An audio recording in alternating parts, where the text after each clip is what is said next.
I'm James from Soniccouture, and I'm going to be showing you our new Polarity tension instrument.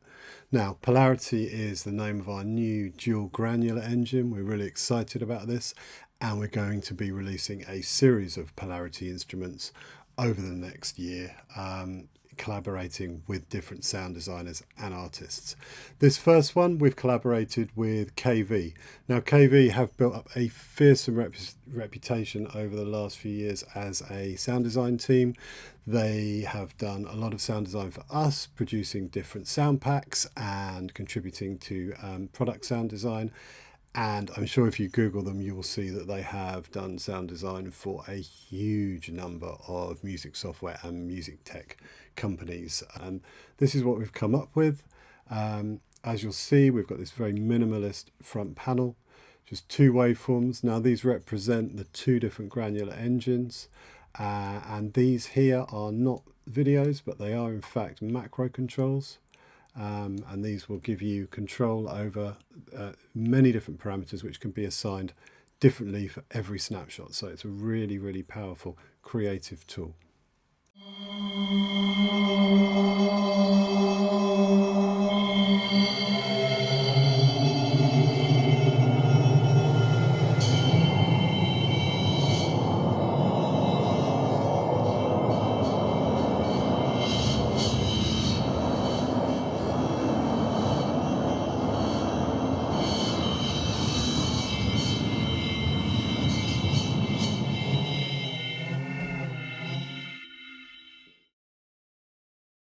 Okay, let's take a more detailed look at the GUI. From the main page, you've got this menu at the top. You've got grains, synth, and effect. Now, clicking on grains, you'll see, brings up this kind of expanded editor view. And the main thing to note is that clicking on either area will bring up the editor for that element. Both these sample elements are completely separate. Each one is its own self-contained, fully featured granular engine. So clicking on the A element brings up the A editor, and you can turn it on and off incidentally using this button. You've got some level control, you've got pan, etc, etc.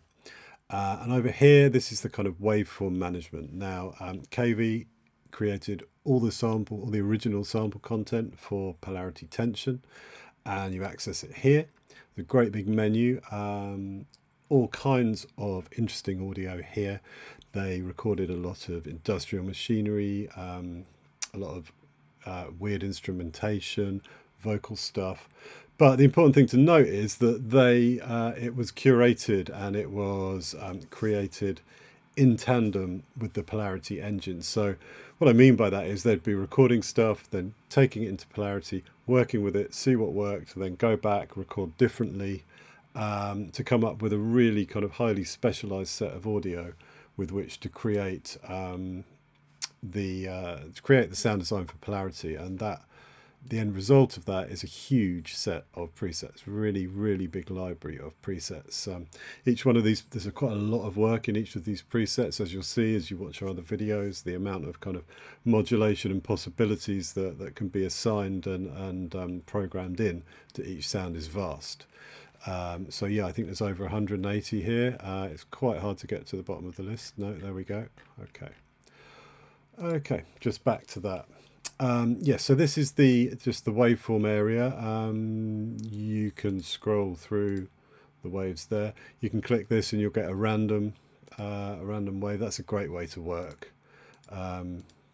You know, once you've got all your settings there, you can just completely change the patch just by clicking that and putting a different sample in, just trying stuff out until it works. This icon will turn key mapping on or off. If you don't want the sample mapped across the keyboard, you might turn that off. Generally, you're going to turn it on, and this will just play your raw sample if you just want to check it. There we go. Now below, these are the main granular controls. There is another video which is a detailed sound design guide and introduction to granular synthesis where I go through all of these controls in detail, so I'm not going to do it here. And again, so just to reiterate, you get the same again for the B element.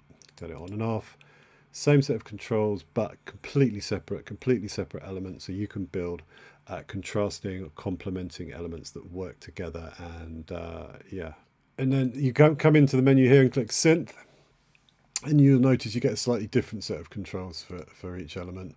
You get a more traditional amp, ADSR, velocity, etc. filter section, quite comprehensive.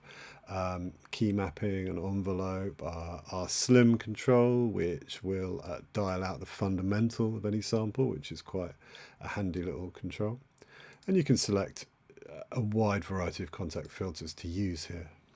And a traditional LFO section as well. Not going to go into too much detail here.